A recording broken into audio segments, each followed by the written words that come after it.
டீட்டெயில்டாக பார்க்க போகிறோம். ஃபஸ்ட்டு ரீசன், அதாவது ப்ரொடக்ஷன் சைட்லேருந்து என்ன சொல்ல வராங்கன்னா, அவங்க 18th December 2025 இவங்க ப்ரொடக்ஷன் கம்பெனி வந்து 18 December 2025 அப்போவே ஃபிலிமை ஃபுல்லாக கட் பண்ணி ரிவைஸ் பண்ணி ரெடி பண்ணிட்டாங்க. ஃபிலிம் ரிலீஸ் பண்ணுறது இதை வந்து சிபிஎஃப்சிக்கு சப்மிட் பண்ணிட்டாங்க.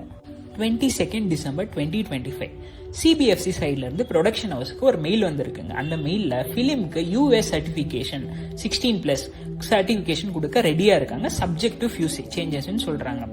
இதை ஏற்றுக்கிட்டு ப்ரொடக்ஷன் ஹவுஸ் வந்து அந்த சேஞ்சஸ் எல்லாம் மேக் பண்ணிட்டு திருப்பியும் வந்து சிபிஎஃப்சிக்கு வந்து ஃபைனல் கட்டாக திருப்பியும் அவங்க சொன்ன சேஞ்சஸ்லாம் இன்கார்பரேட் பண்ணி படத்தை கொடுக்குறாங்க, சப்மிட் பண்ணிடுறாங்க.